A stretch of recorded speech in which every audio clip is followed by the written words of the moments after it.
श्री रामचरितमानस पाठ को सुनने वाले सभी श्रोताओं का स्वागत है। राम राम जी। पाठ प्रारंभ करने के पहले बोलिए सियावर रामचंद्र की जय, पवन सुत हनुमान की जय, श्री तुलसीदास जी महाराज की जय। बिरचेउ मग महु नगर तेहि, सत जो जन विस्तार, श्रीनिवास पुर ते अधिक, रचना विविध प्रकार। बसहि नगर सुंदर नर नारी, जनु बहु मन सिज रति तनुधारी। तेहि पुर बसई शील निधि राजा, अगणित हय गय सेन समाजा। सत सुरेश सम विभव विलासा, रूप तेज बल नीति निवासा। विश्व मोहनीता सुकुमारी, श्री विमोह जि स्वरूप निहारी।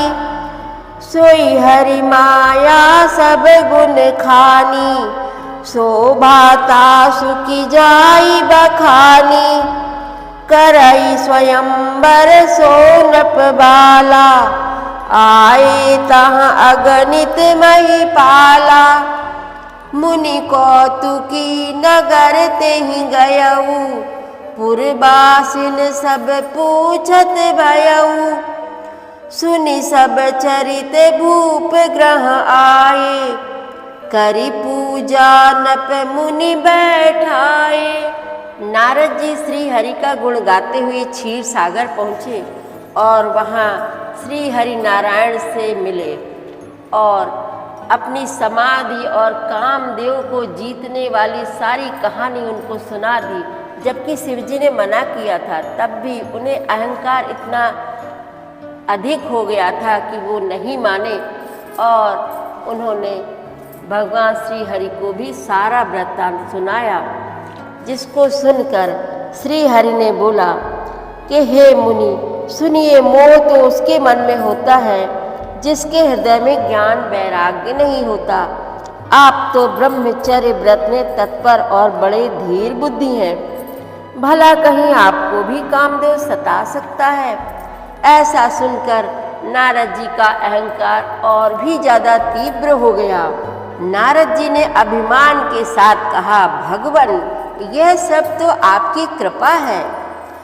करुणा निधान भगवान ने मन में विचार किया कि इनके हृदय में बड़ा भारी अभिमान का वृक्ष अंकुरित हो रहा है, मुझे इसे तुरंत उखाड़ फेंकना चाहिए।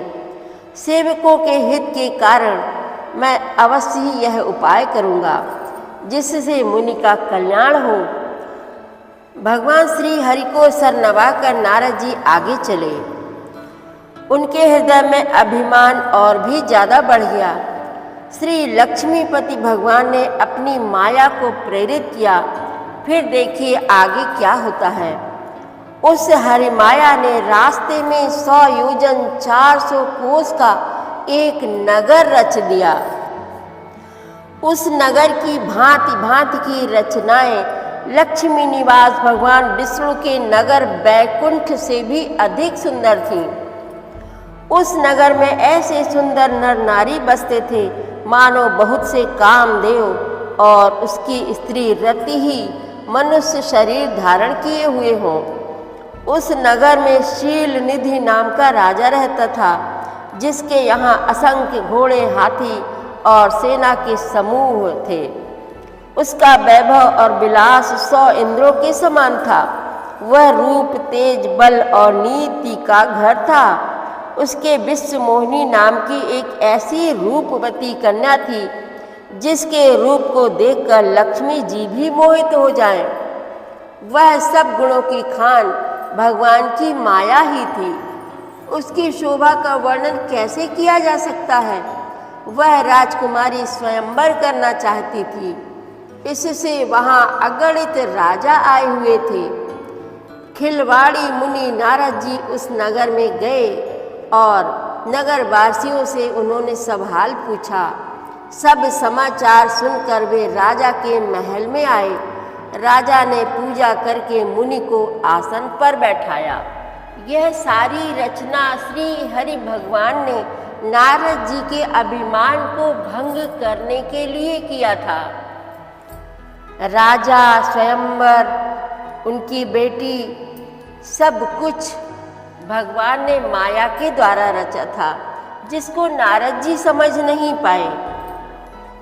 आनि दिखाई नारदहि भूपति राजकुमारी, कहु नाथ गुण दोष सब, एहि के हृदय विचारी। सियावर रामचंद्र की जय, पवन सुत हनुमान की जय, श्री तुलसीदास जी महाराज की जय। प्रतिदिन श्री रामचरितमानस पाठ में शामिल होने के लिए हमारे चैनल अपनी विरासत को सब्सक्राइब कर लीजिए और घंटी का बटन भी दबा दीजिए, जिससे रोज़ सुबह 7 बजे आपके मोबाइल में एक दोहा रामायण पाठ का आ जाएगा। वीडियो को ज़्यादा से ज़्यादा शेयर करके इस नए काम में भागीदार बनिए। धन्यवाद।